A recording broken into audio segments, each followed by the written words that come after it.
So we're staying on the Adriatic side now for stage 8, which moves north from Abruzzo into Le Marche and includes a famous Capo d'Arco climb. It's only 7 kilometers from the finish, relatively short, but it's definitely nasty and brutish. What should the cyclists expect to rehydrate with here, James? And is there a cheese that will soothe tired legs and minds? Well, in terms of rehydration, probably an isotonic drink. But apart from that, if they're going to hit the bar, if they're going to hit the There's no bars, fun in that. Fascinating people with stories to share, fabulous wines and the best local foods to accompany them, and beautiful places to discover and visit. All of this and more on Wine, Food and Travel with me, Marc Millon, on the Italian Wine Podcast. Join me for a new episode every Tuesday. Welcome to Wine, Food and Travel with me, Marc Millon, on Italian Wine Podcast. It's a very special time of year again, an annual moment in May that many across Italy and the world eagerly look forward to, the Giro d'Italia. As some of you know, road cycling is one of my passions, both as a recreational activity as well as a spectator. The Giro d'Italia for me and for many tifosi, for many fans, allows me to virtually tour Italy while following the ups and downs, the joy and the suffering, and the sheer drama that the Giro always presents over the course of the coming weeks. It's a celebration of Italy in all its glorious variety, a chance to enjoy the beautiful Italian countryside from south to north. Cities and villages that the route passes through will be in party mood, festooned in pink. This is also an opportunity to consider some of the delights that will be encountered along the way. The culture, the history, the art of each area, and of course, not least, its gastronomy and wines. This year, I've invited my good friends to join me for the ride. James MacNay, Italian wine ambassador, and Cinzia Long, a certified cheese expert, who together jointly run MacNay Travel and Wine. We'll discuss the cycling briefly, then James and Cinzia will be suggesting an appropriate wine and a cheese to enjoy for each of the different stages. Buongiorno, James and Cinzia. Thanks so much for being with me today and for joining me on what I think will be a really fun exploration of Italy through cycling, wine, and cheese. How are you both? And are you tifosi of the Giro? hi, Mark. Buongiorno. Yeah, it's great to be speaking to you again on the podcast. And we're really looking forward to sharing some cheese and wine and cycling tales and hearing about the Giro as well. Yeah, I've been a lifelong cyclist. I did cycle racing, road racing as a youngster from 12 years old, and I did some cycle tours as well. And our family has always been cycling mad, and the Giro d'Italia has been a staple of our early summer TV viewing for as long as I can remember. How about you, Cinzia? Hello, everyone. Hi, Mark. Hi, Thank you very much Cinzia. for inviting us. And yes, well, Giro d'Italia for me is spring, first of all, and is memories of the television on more than cycling, because I come from a ski area. So I started to cycle very late because in the mountains, until they invented the mountain bikes, we couldn't really go on a bike, to be honest. It was too steep. So yes, I love cycling as well, but not as much maybe as James, and not as good as James, shall we say that? Okay. But you're right, Cinzia. The Giro d'Italia unites Italians from all over the country, not just people who follow cycling, but for this 3 weeks of the year, it's something that brings a real pride to each area that the route passes through. And it's a real celebration of Italy, isn't it? Yes, it is. And it's a little bit like the Tour de France, I believe, in France. But the Italians, we do look forward to it. For us, as I said, is the springtime, is the warmth arriving. And I remember the TV when the Giro d'Italia is on, is always been on in my family's Yes. house. So my mum and my dad, they always follow it. not maybe personally, but on TV for sure. Sure, of And course. it brings the country and communities together as well. Villages all turn out as the Giro comes through. It's a day of celebration for each tiny Yeah, and each town will be festooned in pink Yeah. in celebration. And so it's a real source of pride when the Giro chooses your town to pass through, or even better, to finish or start in. First of all, for our listeners who may not follow Grand Tour cycling, I just want to give the briefest background about what the Giro d'Italia is. It's been taking place annually in May, except in times of war and COVID, since 1909. And it's a gruelingly beautiful 3 week stage race that each year crosses over much of Italy. This year, it will cover a grand total of 3,468 kilometers with a vertigo inducing 48,700 meters of climbing. There are 23 professional teams who will be competing, with each team with 5 riders. They'll have a team leader with others in the team there to support that leader, as well as to battle it out for stage wins, points, and hill climbing classifications. The overall leader each stage, wears the coveted Maglia Rosa, the pink jersey. The overall leader of the points classification, this is usually the sprinters, gains a Maglia Ciclamino, the cyclamen jersey, and the best overall climber is entitled to wear the Maglia Azzurra, the blue jersey for the King of the Mountains. So who will be in pink in Rome? That is the question. Jonas Vingegaard of the Visma Lease, a bike team, is the outright favorite, but anything can happen, and the Giro is nothing if not a race without endless capacity to surprise. So all will be revealed in the coming days and weeks, and I can't wait. So without further ado, let's get this show on the road. The Giro began last Friday on May 8th, not in Italy, but in the country of Bulgaria. In recent years, actually for some time now, the Giro has tended to begin outside of the country as a way of exporting Italian culture and gaining new audiences and global interest. Bulgaria is an intriguing country. I visited only once, and that was more than 45 years ago when Kim and I were writing, photographing, and researching our very first book, The Wine and Food of Europe, which was published in 1982. Of course, back then there was an iron curtain that lay across Europe, dividing west from east. There was a hard frontier, and the country was closely controlled, especially to outside visitors. Even so, it was a beautiful and fascinating place to visit, and it's great now to see how the country has evolved. James and Cinzia, have you been to Bulgaria? I never have, no, I have to say. No. How about you? No, I never had either. So no, I don't know anything about Bulgaria. I don't know very, very little what I studied in my geography course. Well, this is why I think the Giro introduces places and allows the world to see them. Last year, the Giro began in Albania, for example. And this year, for example, stage one started on the Black Sea in the old town of Nesebar, a UNESCO World Heritage Site, mainly following the coast for 147 kilometers along the Black Sea to finish in Burgas.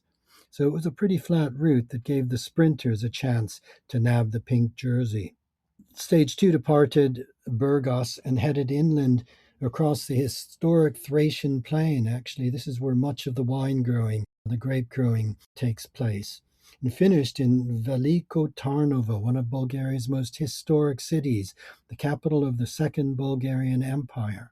The cycling itself included some nasty categorized climbs, most notably up the Likazkovech Monastery Pass. And the third stage, final stage in Bulgaria, which took place last Sunday, was from Plovdiv, ascending the second category, Borovets Pass, before a long downhill run into the nation's capital. I'm just trying to remember when we visited Bulgaria more than 4 decades ago. The wine industry then was very much state controlled, producing vast quantities of serviceable wines from international grapes such as Cabernet Sauvignon and Chardonnay that could be readily sold to international markets, thus earning vital foreign currency. But I remember too, Bulgaria is famous for its dairy products and especially its health giving yogurt. So I'm going to start our tour with a Black Sea breakfast of yogurt topped with fresh green fig compote. And I'll also enjoy a dish I remember, shopska salata, a simple salad of chopped tomatoes, roasted green peppers, chilies, and a cheese called Sirene, a fresh. Cynthia, have you heard of that? It's a similar to a feta, It could be. a sheep's cheese. Is it 100% cheese? Is it hard cheese? No, it's a crumbly cheese, like a Crumbly cheese, feta. like a feta. Yeah, and I'm gonna choose a simple Bulgarian Chardonnay to go with that. But once we head inland, the food becomes much heartier: grilled lamb or kid and stews, and perhaps a glass of Mavrud, Bulgaria's most distinctive wine. So, as things stand, after this brief 3 day Bulgarian aperitivo, Frenchman Paul Magnier, a powerhouse sprinter for the Soudal Quickstep team, won both stages 1 and 3 and is in possession of the points jersey, the Maglia Ciclamino. The best climber so far, and in the Maglia Azzurra, is Diego Paolo Sevilla of Team Polti Visit Malta. He will wear the blue jersey with pride for as long as he can, but there are many more and much higher mountains still to come.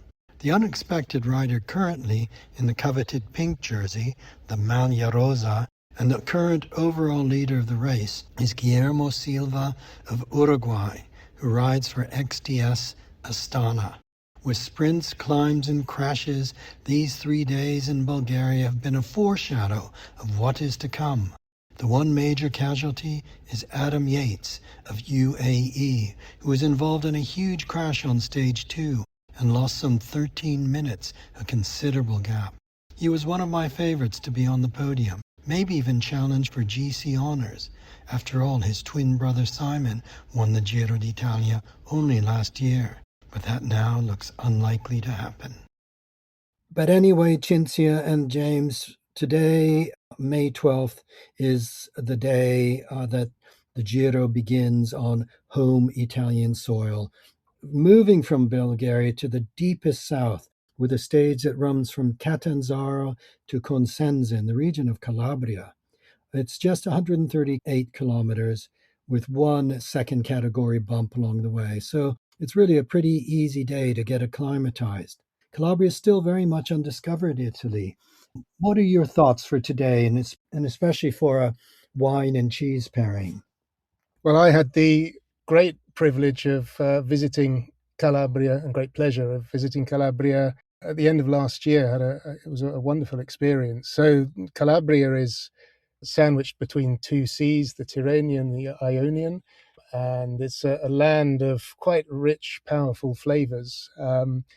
One dish I particularly enjoyed was it was just a simple pasta dish made with a chickpea sauce with properly spicy pepperoncini. So where we live in the north, they have pepperoncini, but not spicy like down south. And those flavors have stayed with me. And my pick of wine to go with it is a Giro. So Giro is on the Ionian Sea side, so on the eastern side of Calabria, and it's a newly appointed DOCG, so that's the top tier of the Italian wine system, appellation, and that's as of last year, to great pride for the winemakers and the consortium. And Giro also was the first wine that we ever imported into the UK. I was fascinated by it. Nobody knew it really, not that we were speaking to.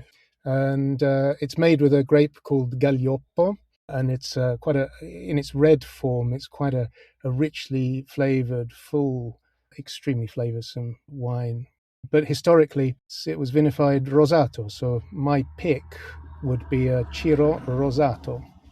How about you, Cinzia, for the cheese? Well, cheese, I think Calabria or all over the south of Italy, you might have heard about pecorini. So pecorino comes from the name of pecora. Pecora in Italian means sheep. So when you see the name pecorino, means that the cheese is made with some ewe's milk. And in this case, I chosen a pecorino crotonese, so from Crotone, and is a DOP, which means di origine protetta. So is one of those protective origin cheese. And it's a cheese that you can find the rules to make it. They are quite wide. So you can use either some raw milk or you can use some pasteurized milk, but they must be farmed just in the area around Crotone. It can be aged, so you can have a younger one, a younger version, or a little bit more an aged version. And I think maybe a slightly younger one with the Ciro Rosato, it could be a good cheese actually to match. Well, that's a really nice pairing to start our journey. Giro actually being, considering the rigors that lie ahead for the cyclist, a fitting cheese. It's reputed to have been a wine, Giro, a wine that was given to the victors of the Olympic Games when Calabria, when southern Italy was part of Magna Graecia. So that's a good omen, perhaps, for the cyclists ahead.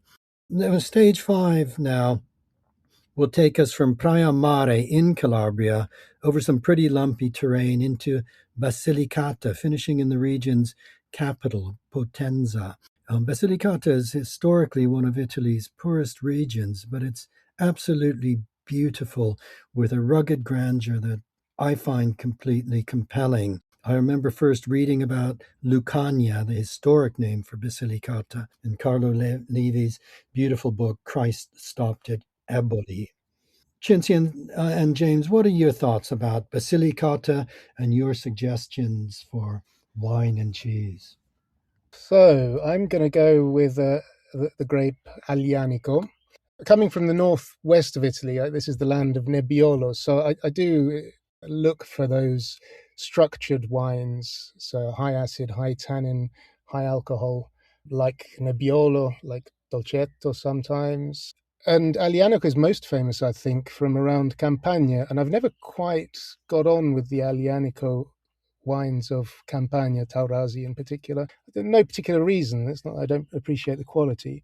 And so I've only recently started drinking Vulture, the wines of Vulture, Aglianico of Vulture, which is the extinct volcano inland from the coast.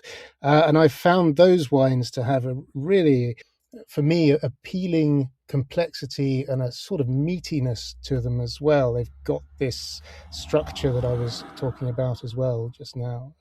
So they've got the acids and the tannin and the alcohol. I find them extremely satisfying. And in fact, last year, probably one of the best value wines I tried all year was an Aglianico di Volture. Paid about €10 for it in our local shop, and it was absolutely fantastic. So over to Cinzia for the cheese. So cheese in this case, I would go with a caciocavallo. I'm sure you heard about a caciocavallo or a provolone, which are different actually. Caciocavallo comes from the name, especially from the shape of it.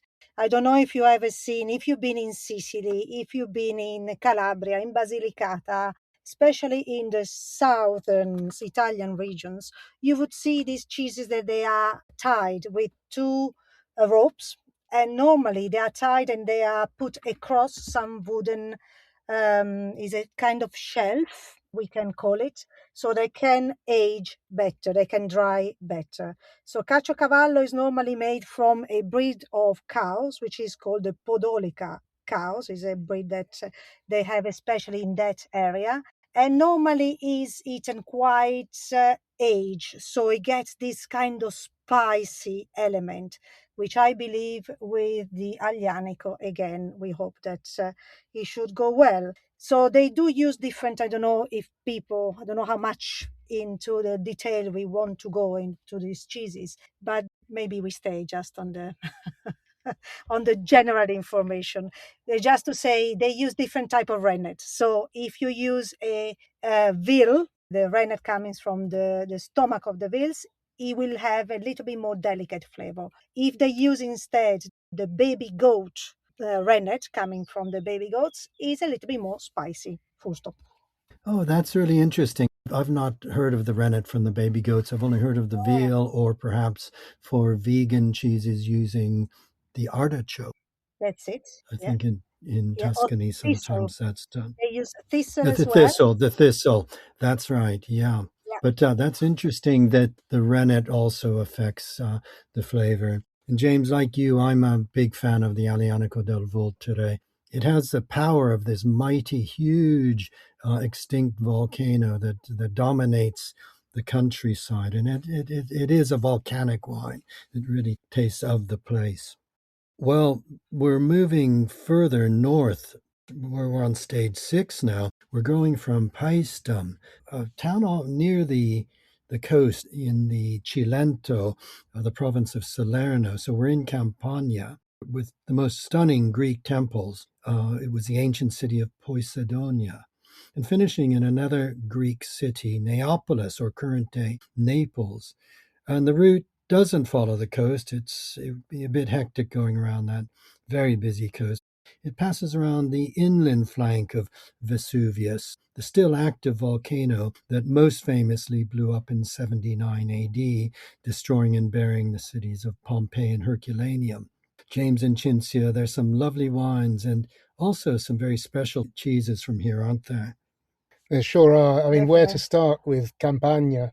I've actually gone a little bit outside of the race route. I've gone slightly to the north of the city, and I've gone to Aversa. So the appellation is Aversa DOC, or Asprigno di Aversa, DOC. Asprigno is the name of the grape, and this is an ancient grape variety from the region. Asprigno brings to mind the word aspro, which means tart or sour, and that's definitely the style of the wine. In particular, we look for bottles with the designation Alberata or Vignetti ad Alberata on the label, which denotes these extraordinary vines that are trained high on fences or up trees. By high, we're talking about 10 to 15 meters above the ground. At harvest time, the pickers have to climb special ladders to harvest the grapes. Of course, like so much of the post-war Italian wine story, these vines and this tradition was lost, but these days very much looked after and revered almost. They become a destination in themselves, these extraordinary tree-trained high vines that produce this tart, delicate, unique wine of the region. How about the cheese? Right. I must say that each Italian region, as you know, they has many different cheeses. But in this case, I chosen a cheese that all around the world we know, which is the mozzarella di bufala campana DOP. So we all buy some buffalo mozzarella, but when we buy it, we must make sure if we want the original one, must have these names. So mozzarella di bufala campana DOP, di origine protetta. And in reality, the mozzarella, which is a full fat fresh cheese, is called as well is a stretched cheese, like the caciocavallo, because the curd after has been cut is put in very hot water. So the casein, they become really elastic and they pull them. I don't know if you ever seen, Mark, how they produce the mozzarella. I have actually. I have in the province of That's Caserta, which it. is where that special wine comes from. So this mozzarella di bufala normally comes from the full fat, very rich fat milk from the buffaloes, and is a fresh cheese that can go either now for the spring in salads or eaten by itself, or even for cooking.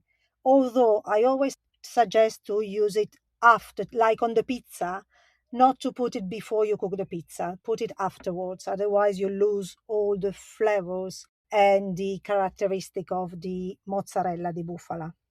That's good advice. And actually, I like both of your suggestions because, we're at the early stages of this grueling race, and that fresh Asprino is going to, I think, give the cyclists a little bit of zest in their legs, and they don't want anything too heavy either. So, a caprese with that beautiful, Yeah, fragrant, fresh, just maybe 24-hour-old cheese is one of yeah.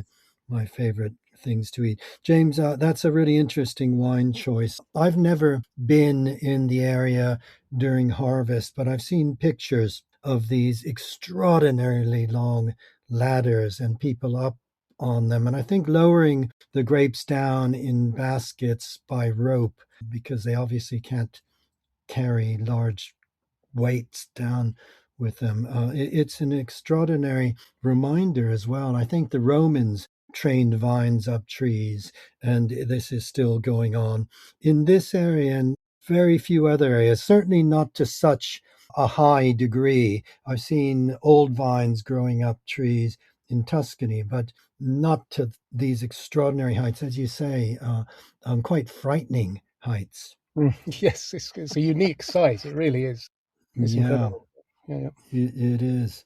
Okay, and so the Giro is relentlessly moving on. Actually, one thing I'm really enjoying about our conversation is, of course, James, we know that every region of Italy has such a wealth of wines, and we celebrate that, we talk about it, we write about it. But I think, Cinzia, it's less well known what a magnificent variety of cheeses Italy has. People talk about the great what France is such a great nation for cheeses, but Italy, in terms of style, we've had cheeses from sheep's milk, from buffalo milk, from cow's milk, in just these brief suggestions you've given, and made in completely different methods, and methods that are really unique in Italy. So I think this is a fascinating part of our own Giro d'Italia that we're doing now.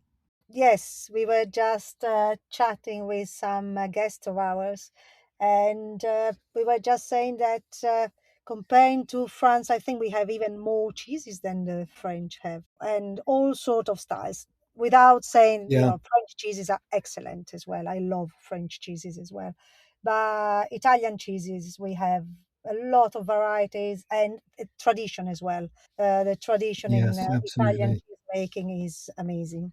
I certainly agree. So we're now on day 7, stage 7 of the Giro d'Italia, and things begin to get interesting now from a cycling point of view. The route begins in Formia, just inside Lazio, and crosses this spine of mountains that really defines and shapes the country, the Apennini, the Apennines, finishing in the first mountaintop finish, the mighty blockhouse, strange name, named for a high fortress built in the 19th century by Austrian troops. We're in Abruzzo now. We've crossed the Apennini into Abruzzo on the Adriatic side of the country, and it's a land of fishermen, wine growers, and shepherds. So I'm really interested to hear your suggestions for here, James and Cinzia. Yeah, well, the obvious grape of choice for Abruzzo has to be Montepulciano. And we always get confused, don't we, between the town in Tuscany, the famous wine town in Tuscany of Montepulciano, and the grape Montepulciano, which is from Abruzzo. So it's Montepulciano d'Abruzzo. But I'm going to go, instead of a red, I'm going to go for a traditional rosé, which is Cerasuolo d'Abruzzo. That just requires a short maceration to provide a beautiful light pink wine that's fruity and got a touch of acidity to it as well. And I always enjoy a glass of Cerasuolo d'Abruzzo, in particular in the spring and summer. You can have it lightly chilled as well. And that's from the Montepulciano grape. How about you, Mm, Jess? In terms of cheese, instead, I chosen something a little bit more unusual. So certainly impossible to find, I would say, outside of Italy, even outside of Le Marche, because I just tasted it during my cheese course, and this is called Incanestrato di Castel del Monte. And this it comes really from the Gran Sasso, from the mountain chain of the Gran Sasso, and from Aquila, from the area of the Aquila city where there was the big earthquake years ago. And this is a cheese that is just produced mainly during May and June when the grass is fresh.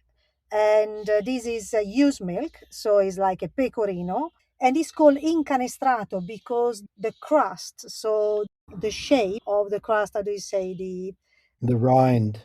the rind, thank you, not the crust, but the rind has got this design from the basket because Ah, when they press in this basket made of junki. How do you say the junki?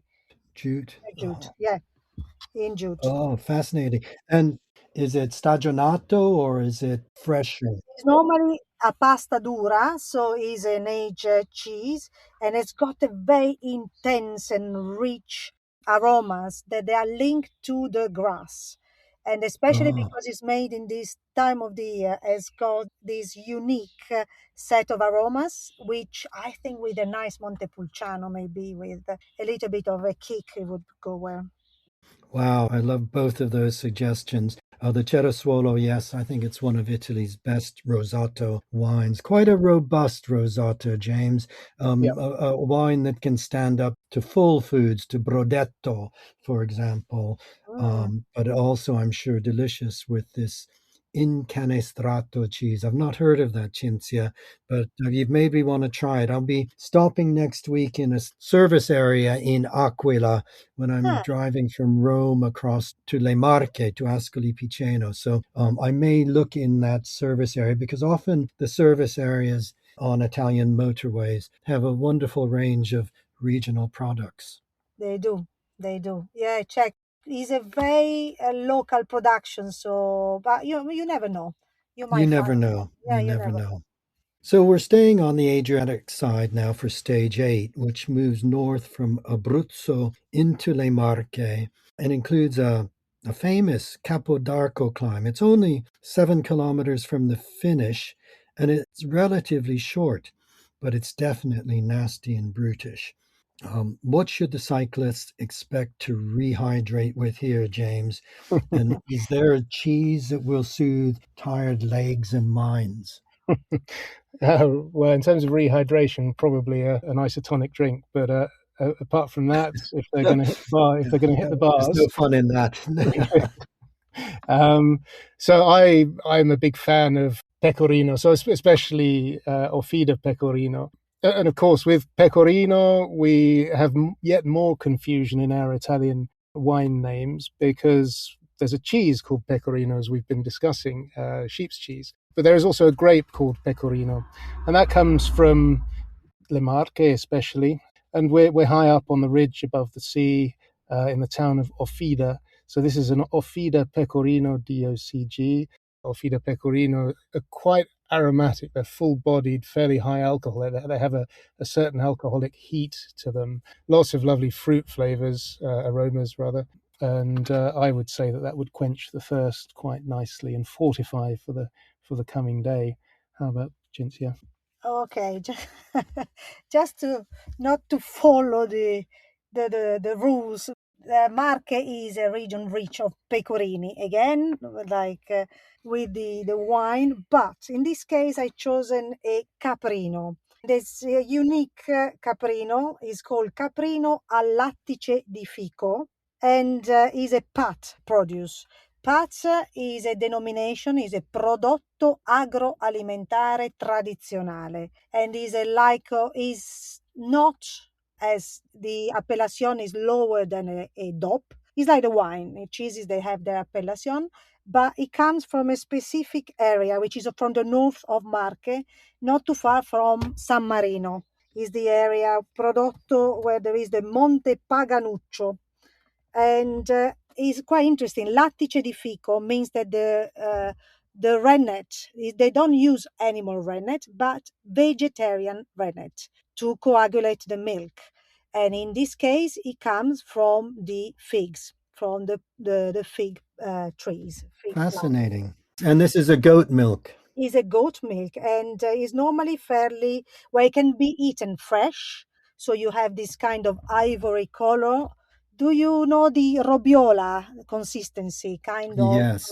Yes. choking consist, so it can have this Yes. kind of chalky consistency, or it can be aged and it become quite hard and crumbly, and this is a lovely, I love goat milk cheeses, so I think in the market something very unusual and different. That's a lovely suggestion. And again, a cheese I haven't heard of. But I think that from your description, it would go very well with the pecorino from Offida. In fact, I'll be in that area, James, visiting the Cochi Grifoni family, who, of Oh, course, Guido Cochi Grifoni, who rediscovered the pecorino grape. hmm. Well, we've got one more stage to discuss for this first episode of our Giro d'Italia, stage 9. And we're now moving from Cervia on the seaside, the town famous for its sweet sea salt, passing through the flat Pianura Padano of Emilia-Romagna and moving uphill with a nasty sting in the tail, the Corno alle Scale ascent into the high Apennini for another mountaintop finish just near the border between Emilia-Romagna and Tuscany. James and Cinzia, what do you have in store for us for stage 9? Bearing in mind that the next day will, of course, be a well-earned rest day. So if it was me, I'd be wanting more than just a glass. So we're in Emilia-Romagna for our wine for this stage. And again, where to choose from? What a wealth of viticulture and winemaking. Obviously, we could think of Lambrusco, frothy, fruity, really thirst-quenching, delicious, and made in all sorts of styles. Or we could think of Sangiovese, which can be extremely high quality from Emilia-Romagna. But instead, I'm going to go for a white grape, which is perhaps my favorite white grape of all of Italy. And the grape is Albana. Albana is an ancient variety. The name comes probably from its bright color and reminds us of the alba or the dawn, although perhaps it is also because it comes from the Colli Albani, the Albani hills. So Albana is one of Italy's few tannic white grapes, and that gives the wines a really interesting texture. It's extremely flavoursome. We have aromatic herbs such as sage, citrus fruits, green fruits, floral notes as well. The best expression of all for me is in its passito form. So Albana Passito, or Albana di Romagna Passito, I suppose, is the full name. This wine is enriched, as well as sweetening in the cellar, it's often enriched with botrytis, so noble rot. So beautiful, exquisite and complex, rich, almost slightly smoky flavours of flowers and white and stone fruits, sweet spice. It's a remarkable, complex dessert wine. How about you, Cinzia? Well, Emilia-Romagna, I think the connection is Parmigiano Reggiano, although there are many other cheeses. I was thinking about squacquerone as well, like the fresh cheese that they use in the piadine. But then I think the people from Emilia-Romagna, they would be offended if I I don't talk about Parmigiano Reggiano. Which Parmigiano Reggiano you can have it, on the younger form, so 12, the very young, 12-month aged, or you can go up to 36-month age and more. So the characteristic, they do change. Parmigiano is made nelle province di Parma, Reggio Emilia, and also can be produced in some parts of the Lombardy area to be called Parmigiano Reggiano. Of course, the rules, they are very strict nowadays, so is part of this terroir. They do make as well nowadays a halal and all sorts of difference. They gave some opportunity to everyone to taste some Parmigiano Reggiano. We shouldn't really confuse it with a Grana Padano, which is another DOP cheese, which is made all along the Pianura Padana, along the Po River, the plain that is along the Po River, which is a similar, but is not the same cheese, definitely. In the Parmigiano Reggiano, normally there is no preservatives, whereas in the Grana Padano, there could be just some egg white, which is just is how the production is made.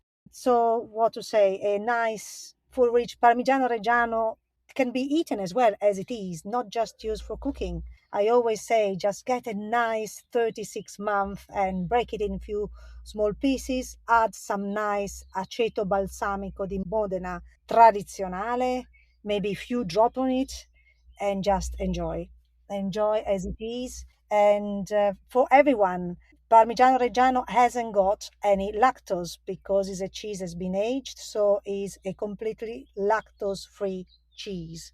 Someone is lactose intolerant, is the perfect cheese to give them, and it's rich in calcium as well. Yeah, certainly one of the great cheeses of the world, and I think it's quite fitting for you to to choose a cheese that I think everybody knows and everybody loves. The Albana di Romagna Passito, less obvious choice, perhaps not as easy to find, but I think after this week of 9 days of very hard cycling, that's a real treat for our thirsty cyclists to enjoy before their rest day. Well, we'll conclude our first Giro d'Italia 2026 cycling, wine and cheese episode here and catch up with the race and the second week in our next pod, which will come out on May 19th. James and Cinzia, it's been a real pleasure sharing this with you. So thank you so much for being with us and sharing your expertise and enthusiasm. So all the best. Enjoy the Giro d'Italia and see you next week. Great to speak to you, Marc. Thanks very much. Yeah, thank you, Marc. It was a great pleasure. Thank you very much. We hope today's episode of Wine, Food and Travel with me, Marc Millon, on the Italian Wine Podcast has transported you to somewhere special. Please remember to like, share, and subscribe wherever you get your pods. Likewise, you can visit us at italianwinepodcast.com. Until next time, chin chin.